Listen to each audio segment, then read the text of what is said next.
Hello बच्चों, आज हम लेकर आए हैं आपके लिए बड़ा खूबसूरत और प्यारा सा टॉपिक। और आज है उसी जो काम को जो नेक्स्ट टाइम किया था उसे कंप्लीट करने के लिए आज का टॉपिक हमारा रहेगा किसी ठोस गोले के कारण उत्पन्न वैद्युत क्षेत्र की तीव्रता। किसी ठोस गोले के कारण उत्पन्न वैद्युत क्षेत्र की तीव्रता। चलिए,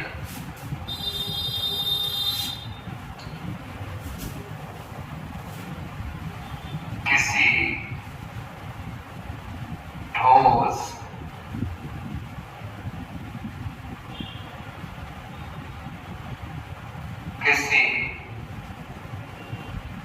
ठोस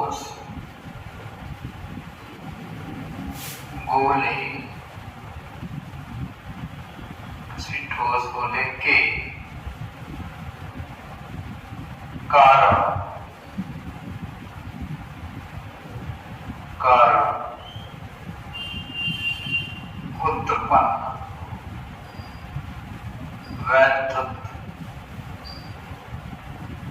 उत्पन्न वैद्युत क्षेत्र की तीव्रता। इसके भी 3 केस होते हैं, जैसे उस दिन उससे बताया था। किसी ठोस गोले के कारण उत्पन्न वैद्युत क्षेत्र की तीव्रता के भी 3 केस होते हैं। पहला केस, जब बिंदु P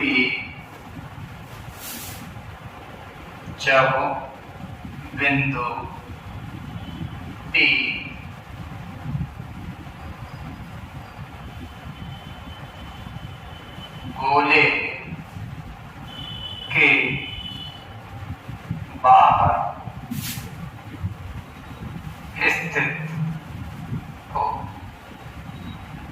जब बिंदु P गोले के बाहर स्थित हो तो इसका मतलब था, ये आपको कोई सॉलिड स्फीयर दे रखा है, सॉलिड स्फीयर ठोस गोला।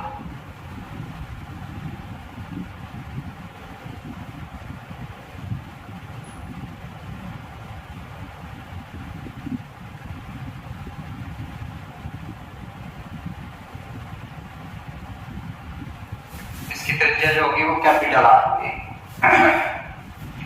और इसको हमने +Q चार्ज दे रखा है, +Q चार्ज दे रखा है,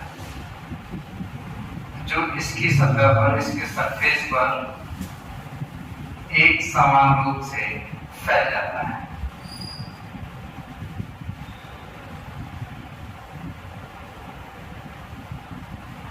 एक समान रूप से फैल जाता है। तब इस गोले के कारण ये कोई बाहर स्मॉल r त्रिज्या का, ये यहाँ पर कोई बिंदु P है जिस पर उत्पन्न वैद्युत क्षेत्र की तीव्रता E और इसका जो क्षेत्रफल है वो d a वेक्टर है। तो दोनों के बीच में जो एंगल बनेगा वो बन जाएगा θ 0 पे। तो सिंपल तरीके से वही सर लैंग्वेज लिखनी है तो उठा लीजिए पेन और कॉपी और काम कर दीजिए स्टार्ट। लिखेंगे, प्रस्तुत चित्र में कैपिटल R त्रिज्या का कोई ठोस गोला, गोले का मतलब इसे ठोस गोला दिखाया गया है, जिसे +Q आवेश दिया गया है, और यह आवेश इसकी सतह पर एक समान रूप से फैल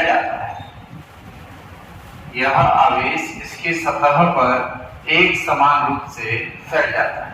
तब ठोस गोले के कारण गोले के केंद्र से स्मॉल r दूरी पर कोई बिंदु P गोले के बाहर स्थित है, गोले के बाहर स्थित है, जिस पर उत्पन्न वैद्युत क्षेत्र की तीव्रता के लिए हमें सूत्र की स्थापना करनी है।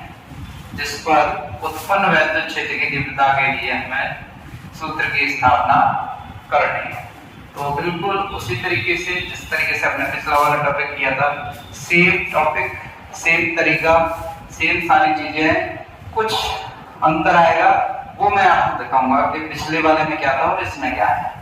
इसके लिए आप वीडियो को बड़े ध्यान से देखिएगा। और आज का टॉपिक है जब कोई बिंदु P गोले के बाहर स्थित हो तो कैसे निकालते हैं।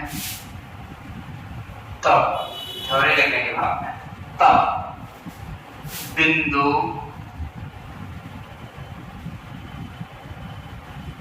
P पर उत्पन्न वैद्युत फ्लक्स d फाई, क्योंकि यहां पर जो क्षेत्रफल लिया है हमने वो d के लिया है ना, तो जो फ्लक्स जनरेट होगा वो कितना होगा d फाई e। तो d phi e is equal to कितना, e vector dot d a vector, e vector dot d a vector. इनकी वैल्यू रख देते हैं। E और dA डॉट प्रोडक्ट है और डॉट प्रोडक्ट का फॉर्मूला क्या होता है, A dot B is equal to AB cos theta. तो cos थीटा है तो यहाँ पर थीटा का एंगल कितना है, 0। तो E vector dot dA vector, तो E और A पे से दोनों पे से वेक्टर, क्योंकि इन दोनों के मैग्नीट्यूड लेते हैं हम, इनटू cos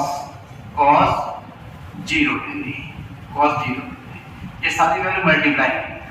तो E इंटू dA cos 0 की वैल्यू होती है 1, तो फाइनली वैल्यू हो गई E into d, d phi E।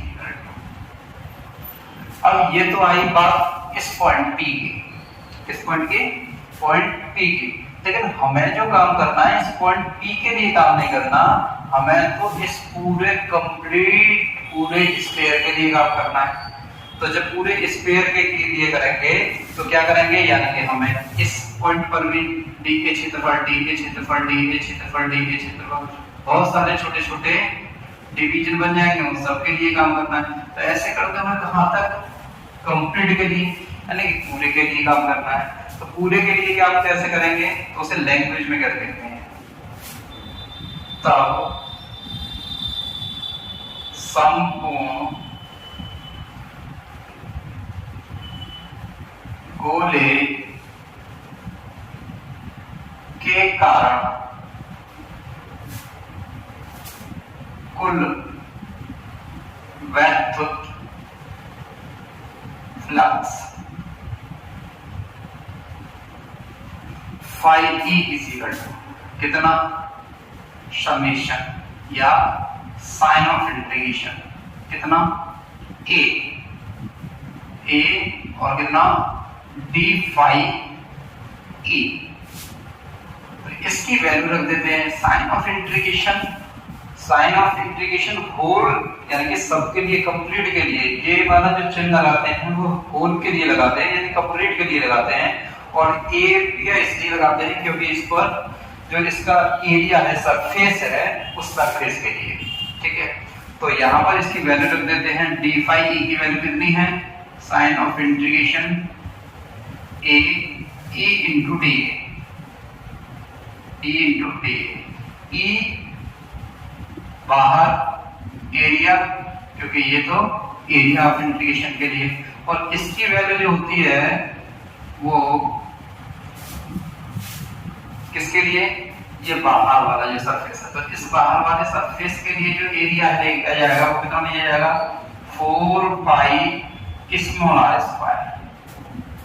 और ये बाहर वाला जो है इसे कहते हैं काल्पनिक गॉसियन पृष्ठ, काल्पनिक गॉसियन पृष्ठ के लिए कितना हो जाएगा, 4 पाई r स्क्वायर। तब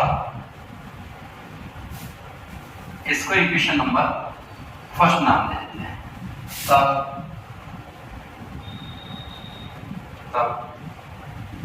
those गोले को दिया गया आवेश, विद्युत आवेश Q हो तो गॉस की प्रमेय से, क्योंकि ये काम जो करना था किससे करना था, गॉस की प्रमेय से करना था। तो गॉस की प्रमेय क्या होती है, आप सभी बेहतर तरीके से जानते हैं। phi a is equal to कितना होता है, q upon epsilon naught. Equation number second, समीकरण सेकंड व फर्स्ट की तुलना करने पर, जब तुलना करेंगे तो वैल्यू हो जाएगी आपकी E into 4 pi R square is equal to Q upon epsilon naught. तो E is equal to 1 upon 4 pi epsilon naught Q upon small R square. ये वही वैल्यू है जो हमने लास्ट पिछले वाले टॉपिक में तैयार की। अब सर इसमें और उसमें अंतर क्या होता है, यहाँ तो कोई अंतर नहीं है, ये तो पहले जैसा ही है। तो अब अंतर यहां से आगे स्टार्ट होगा, बड़े ध्यान से देखेंगे तब। गोले का आयतन, आवेश, घनत्व रो तो रो इज इक्वल टू कितना होता है, Q अपॉन V। कितना होता है, Q अपॉन V। जब ये आयतन आवेश घनत्व मान इतना हो जाता है तो Q अपॉन V। तो अब यहां से Q की वैल्यू निकालें तो Q इज इक्वल टू कितना हो जाएगा, रो इंटू V। और रो और जो गोला है वो कौन सा वाला है, अंदर वाला। तो अंदर वाले का आयतन होना चाहिए क्योंकि स्फीयर है, ये कैसा है, वो सॉलिड। तो इसके लिए आपको क्या पता होना चाहिए, आयतन। तो गोले का आयतन कितना होता है, 4 upon 4/3 pi capital R, 4/3 pi capital R, 4/3। तो ये किसका मान आ गया, Q का मान आ गया। Equation number 4। अब इस वाली वैल्यू को यहां पुट करते हैं, इस वाली वैल्यू को यहां पुट करते हैं। तो कैसे, Q का मान समीकरण 4 से समीकरण 3 में रखने पर, जब हम इसमें रखेंगे तो वैल्यू हो जाएगी 1/4 पाई एप्सिलॉन नॉट Q की value rho into 4/3 pi R Q upon R square. अब यहाँ 4 पाई से 4 पाई कैंसिल हो गया, तो E is equal to value हो गई आपकी rho into R Q upon 3 epsilon naught into small R, 3 epsilon naught into small R. फिर यहां से जब ये कंडीशन बन जाती है तो इससे आपका क्वेश्चन बहुत अच्छा और आसान एक और बन जाता है, जिससे हम कहते हैं कि हम किस लेवल की तैयारी करेंगे।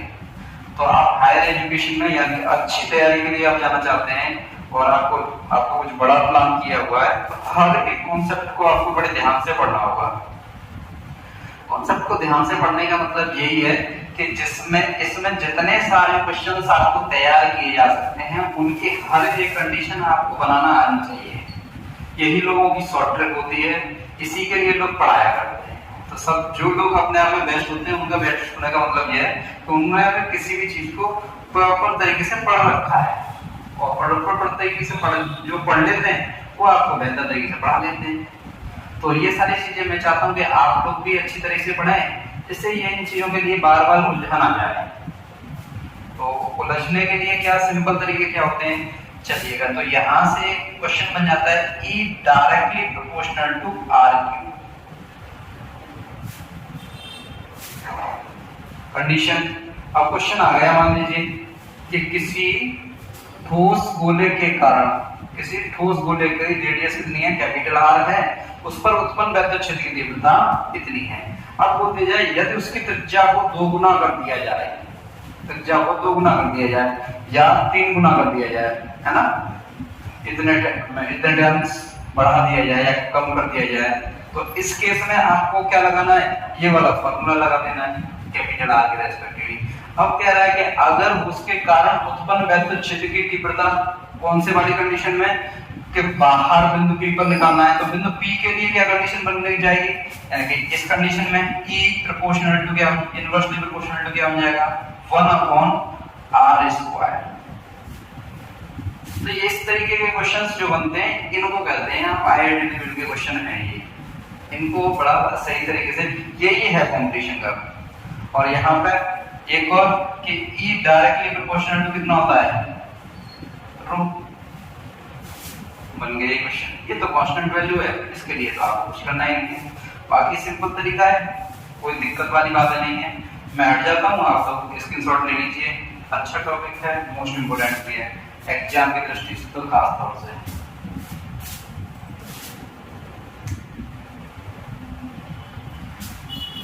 चलिए होगा नेक्स्ट। अब इसी टॉपिक को आगे बढ़ाते हुए क्या करेंगे कि ये वाला जो बाहर जो काम किया था उसको इसके सरफेस पे काम करने लग जाए।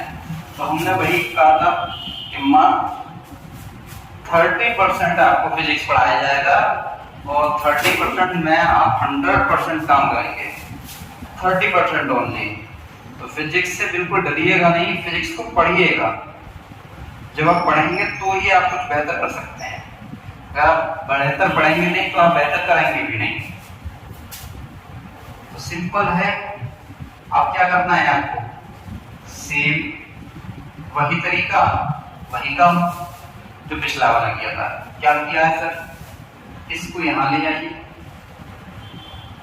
तो ये E वेक्टर हो जाएगा सर, और ये वाला DA वेक्टर हो जाएगा, है ना। और फिर से थीटा कितना हो जाएगा, 0।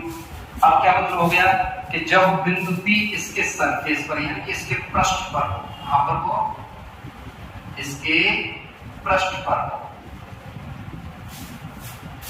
हो गया, तो यहां चिन्ह कर देंगे। जब बिंदु P गोले के जगह गोले की सतह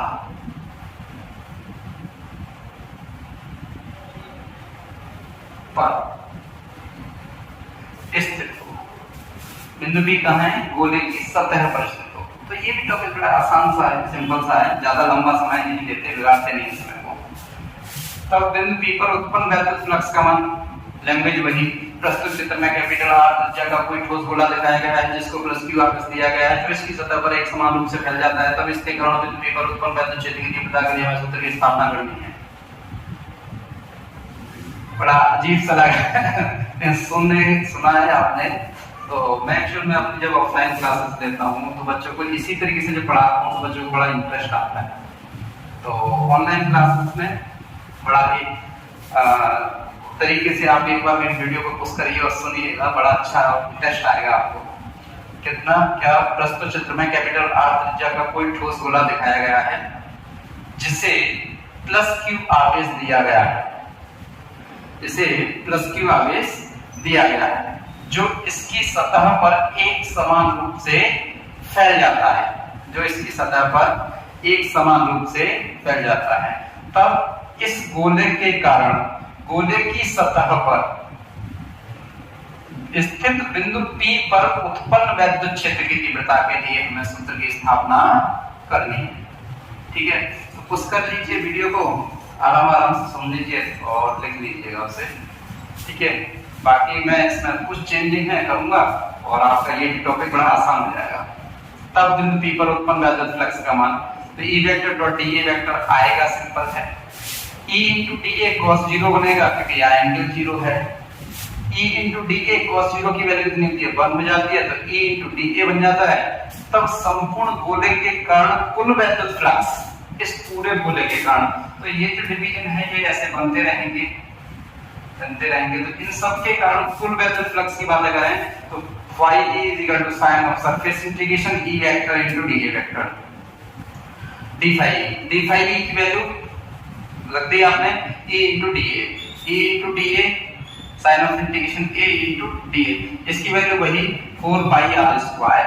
अब यहाँ पर इसके लिए तो आपने ले लिया r स्क्वायर, तो यहाँ कंडीशन है small r is equal to capital R है, तो इस स्मॉल r की जगह पे आप कैपिटल R यूज करेंगे, ये चेंज नहीं करेंगे आप। तब ठोस गोले के को दिया गया, अब इसकी हो तो गॉस की प्रमेय से, गॉस की प्रमेय क्या होती है यही होती है, इक्वेशन नंबर सेकंड बन जाता है। तब समीकरण सेकंड व फर्स्ट की तुलना करने पर, समीकरण फर्स्ट व सेकंड की तुलना करने पर, फर्स्ट व सेकंड की तुलना करेंगे तो ये वाली वैल्यू ये आ गई और ये वाली वैल्यू ये आ गई, तो इसमें भी चेंजिंग करेंगे, स्मॉल r की जगह पे कैपिटल R करेंगे, इसमें भी चेंजिंग कर दिया आपने, कैपिटल R कर दिया, 4 पाई इधर ले गए, एप्सिलॉन नॉट को ले आए, इनको पूरा एक साथ लिख दिया और यहाँ पे q अपॉन r स्क्वायर लिख दिया। तो ये क्वेश्चन भी सब उसी तरीके से हो जैसे पिछला किया है, तो उसी तरीके से फिर से। तब ठोस गोले के कारण, ठोस तब गोले का आयतन आवेश घनत्व कितना हो, आयतन आवेश घनत्व रो हो, तो rho is equal to q upon v। तो यहाँ से q की वैल्यू निकालेंगे रो इनटू v, और v की वैल्यू जो होती है 4/3 पाई r हो जाता है, इक्वेशन नंबर 4 बन जाता है। तो यहाँ पर कैपिटल R ही लेना है आपको, यहाँ कैपिटल R लेना है, यहाँ कैपिटल R लेना है। तो यानी कि हम ये सिंपल बोल रहे हैं जहां जहां स्मॉल r आया था वहां पे हमको कैपिटल R कर देना है, लेकिन इसमें ध्यान रखिएगा पहले भी कैपिटल R था, अभी भी कैपिटल R है, ठीक है। तो यहाँ r क्यूब से ये r स्क्वायर और भी कैंसिल हो जाएगा, तो कहने का मतलब ये हो जाएगा यहाँ ऊपर तो r हो जाएगा और नीचे से ये r स्क्वायर हट जाएगा 3 एप्सिलॉन नॉट। तो अब जो वैल्यू बनने वाली है आपकी वो E is equal to rho r upon 3 epsilon naught, simple. अब यहाँ पर तो फिर से आप देखेंगे कि यहाँ पर आपका स्मॉल r तो खत्म हो चुका है और कैपिटल R के रेस्पेक्टिवली, तो E directly proportional to R।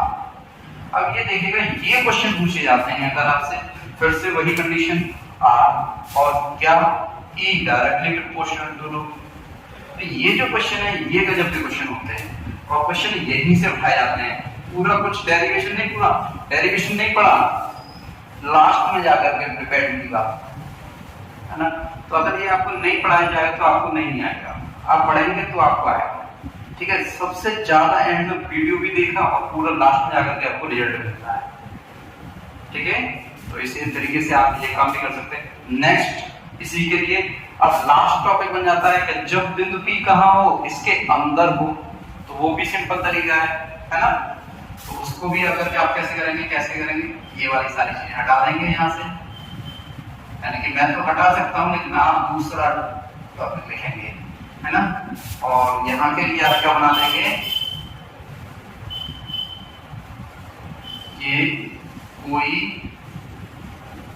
Inside यानी कि इसके अंदर, और यहाँ पर वैद्युत क्षेत्र के लिए पता E और यहाँ पे dA वेक्टर,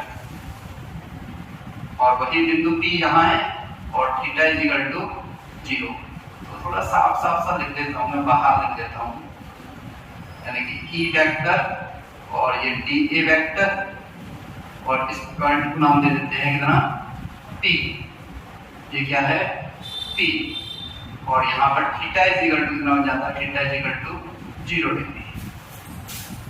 बस तो इस वाले में क्या अंतर है कि जो बाहर वाले पर चार्ज होगा वो अंदर वाले पर चार्ज उतना चार्ज नहीं होगा, वो चार्ज Q डैश होगा। कितना होगा Q डैश, यानी कि पहले से कुछ कम होगा इसका चार्ज, ठीक है। तो इस Q डैश की वैल्यू निकालेंगे, वो ध्यान से देखने वाली बात है। लैंग्वेज वही, प्रस्तुत चित्र में कैपिटल R जगह कोई ठोस गोला दिखाया गया है जिसे प्लस Q आवेश दिया गया है, जो इसकी सतह पर एक समान रूप से फैल जाता है, तब इस गोले के अंदर स्थित बिंदु P पर उत्पन्न वैद्युत क्षेत्र की तीव्रता के लिए हमें सूत्र की स्थापना करनी है। वीडियो को पॉज करिएगा, नोट करिए, फिर पॉज करिए, फिर नोट करिए। वीडियो ऐसे ही नोट करना है आपको, ठीक है।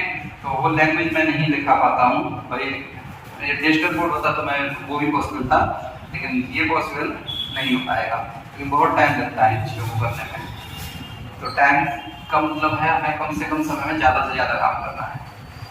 जब बिंदु P गोले के, जब अब यहाँ पे चेंज क्या हुआ है, जब बिंदु P गोले की सतह पर स्थित हो। अब ये क्या लिखेंगे, अब जब बिंदु P गोले के अंदर स्थित हो, तो यहाँ पर बिंदु P पर उत्पन्न वैद्युत फ्लक्स का मान E × dA cos 0 लगेगा, ये वाली बात बिल्कुल सेम आएगी। तब संपूर्ण गोले के कारण कुल वैद्युत फ्लक्स कितना, d पाई, इसकी वैल्यू यहाँ रख दी E × dA, ये भी ठीक, और ये वाली बात जो हो जाएगी वो स्मॉल r स्क्वायर हो जाएगी। अब यहाँ small r less than capital R। अब कह रहा है तब ठोस गोले को दिया गया आवेश Q हो, तो ठोस गोले को दिया गया आवेश Q हो, तो अब आवेश जो Q दिया है, लेकिन हम जो काम कर रहे हैं वो कहां पे कर रहे हैं, अंदर वाले पर। तो अब ठोस गोले को दिया गया आवेश नहीं, अब काल्पनिक गॉसियन पृष्ठ पर दिया गया आवेश Q कैसे, ठोस गोले के अंदर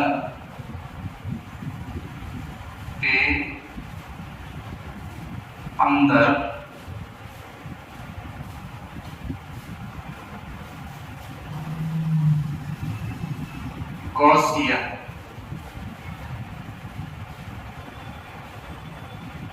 पृष्ठ पर आवेश Q हो, तो Q को Q डैश हो, तो गॉस के प्रमेय से, तो ये वाली बात हो जाएगी Q डैश और ये वाली बात हो जाएगी Q डैश और ये वाली बात हो जाएगी Q डैश। बाकी सब कुछ सेम है। तो तुलना कर देंगे, तुलना करने के बाद में ये वाली कंडीशन हो जाएगी। तो स्मॉल r और यहाँ पर भी स्मॉल r हो जाएगा। सिंपल है ये भी, है ना। तब गोले का आयतन आवेश घनत्व ये हो। तो अब यहाँ से क्वेश्चन जो बन जाता है वो थोड़ा सा अलग टाइप का बन जाता है। तो इसके लिए आपको काम करना है, और ये मोस्ट इंपोर्टेंट भी है, समझना भी है, और क्वेश्चन यहाँ से बहुत अच्छे तरीके से पूछे जाते हैं।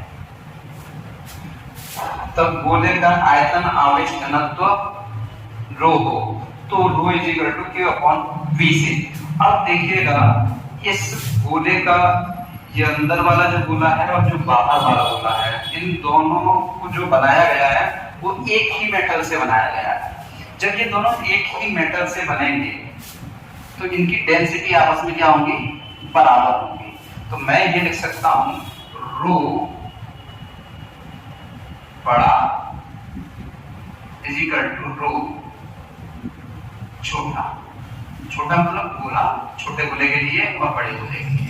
तो इसके लिए फॉर्मूला क्या हो जाएगा, Q/V is equal to Q/V।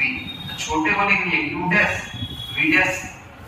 तो अब ये कितना होता है, Q/V की value 4/3 pi capital R is equal to, इसके लिए Q dash upon 4/3 pi small r। ये वाली बातें चेंज होंगी।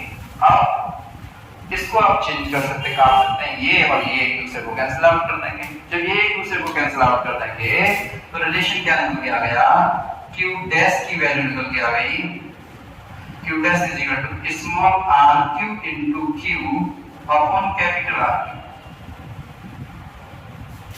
और इक्वेशन नंबर 4 बन गया, ठीक है। अब इस वाली वैल्यू को इस Q डैश की जगह पर इस वाली फॉर्म में पुट कर सकते हैं। समीकरण 4 का मान समीकरण 3 में रखने पर, देखिए हमने Q का मान पुट करना है। Q Q का मान, Q डैश का मान पुट करना है। तो ये वाली वैल्यू कितनी हो जाएगी, E is equal to 1/4 pi epsilon naught Q dash, और Q डैश की वैल्यू है आपको Q into R Q upon R Q upon R square. ठीक है, तो यहां पर वही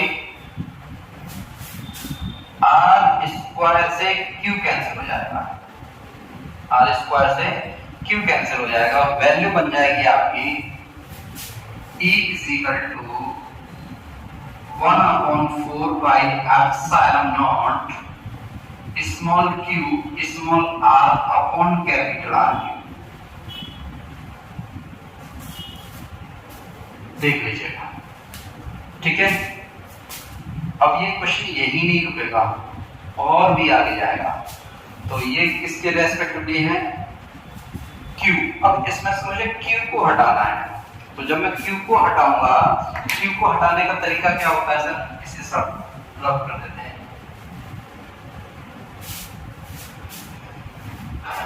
इसको हटाने के लिए सर ये क्या होता है, Q। इस Q का मतलब क्या है, इस Q का मतलब वही है sir, Q is equal to rho into V।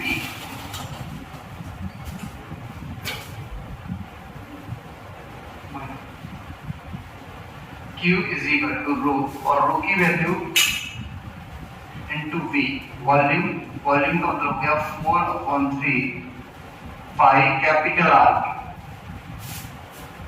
Pi capital R। तो E इज इक्वल टू, अब इस वाली वैल्यू को यहां पुट करूंगा, तो 1/4 pi epsilon naught Q, Q की वैल्यू है rho into 4/3 pi capital R cube upon R cube. ये देखिएगा मैंने इसमें Q की वैल्यू को पुट कर दिया। जैसे Q की वैल्यू को पुट करेंगे तो ये 4 और ये 4, ये पाई और ये पाई कैंसिल हो जाएगा, आर स्क्वायर, आर क्यूब और आर क्यूब कैंसिल हो जाएगा। तो वैल्यू आ गई आपकी E is equal to rho upon 3 epsilon naught, बाकी सब कुछ कैंसिल। तो ये एक और अच्छा इंपोर्टेंट क्वेश्चन। तो यहाँ पर आपने देखा कि E न तो R पर डिपेंड कर रहा है और ना ही कैपिटल R पर, ना ही स्मॉल r पर। ये इंपोर्टेंट बात है, ठीक है। इसे भी नोट कर लीजिए और इसी के साथ वीडियो का अंत लास्ट करेंगे। और इसके लिए ग्राफ और होता है, और उस ग्राफ में दिया जाता है कि कोई भी सॉलिड है और E और R के बीच में जो ग्राफ खींचा जाता है, तो वहां से हम डिपेंडेंसी निकालते हैं, किस बात पर डिपेंड करता है, किस पर नहीं करता है, ऑन अ सरफेस। तो उसके लिए जो ग्राफ है वो कुछ इस तरीके से है। तो वीडियो लंबी हो रही है थोड़ा सा, इस वजह से इसको यही ऑफ करेंगे। ये स्मॉल r कैपिटल R, तो R और यहाँ पर E होता है। ये ग्राफ आता है इनके लिए, तो इससे आप सारी चीजें एक्सप्लेन कर सकते हैं। चलिए नेक्स्ट अगली वीडियो के साथ में मिलते हैं हम। तो ये वाला टॉपिक है, यहाँ पर इस जो ग्राफ को तैयार करते हैं, ये ग्राफ कैसे तैयार होता है इस ग्राफ के लिए। तो हमने कोई ये सॉलिड जो था हमारे पास में, सॉलिड स्फीयर जो था, जो ठोस गोला था, उसको यहाँ पर रख रखा है। जैसे हमने इसे यहाँ रख लिया होगा, तो इसके अंदर जो इंटेंसिटी होती है, उस इंटेंसिटी के लिए E directly proportional to R। जैसा कि आपने यहां देखा था, E directly proportional to R, ये वाला अंदर वाले की तरफ। अंदर वाले के लिए हमने यहाँ पे वैल्यू निकाली थी, E is equal to 1/4 pi epsilon naught Q R upon R cube. तो यहाँ पर E के साथ में जो रिलेशन आता है वो कितना होता है, E directly proportional to R का, ठीक है ना। तो यानी कि E बढ़ेगा तो R बढ़ेगा। तो E जो डिपेंड करता है वो स्मॉल r पर डायरेक्टली प्रोपोर्शनल टू, ये बढ़ेगा तो ये बढ़ेगा, ये कम होगा तो ये भी कम होगा। तो ऐसा रिलेशन बनता है अंदर। और जब हम इसके ऑन अ सरफेस बात करते हैं, इस पर ऑन अ सरफेस बात करते हैं, यानी कि इसकी सतह पर, गोलीय ठोस जो दे रखा था उसकी सतह पर अगर हम कैलकुलेशन करें तो उस कैलकुलेशन के लिए जो रिलेशन है वो क्या आया था, तो वो था आपका E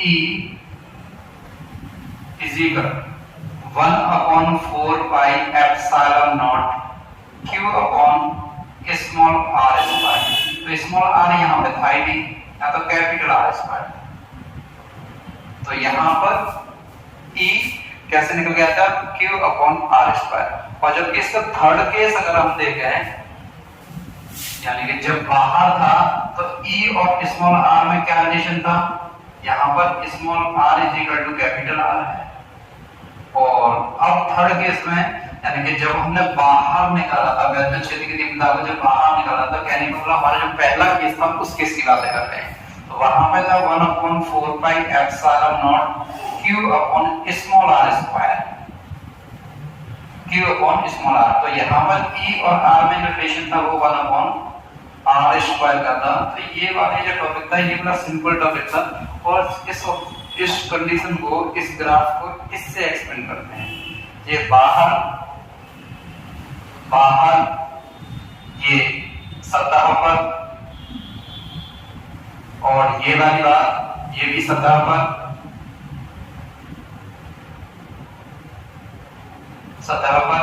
और ये वाली बात होती है अंदर। तो ये कंडीशन तीनों ही कि E कब डायरेक्टली प्रोपोर्शनल टू R होता है, E के साथ में कैपिटल R का क्या रिलेशन होता है, और यहाँ पर E का स्मॉल r के साथ में क्या रिलेशन होता है। तो ये क्वेश्चन बहुत ज्यादा इंपॉर्टेंट बन जाते हैं तीनों केस।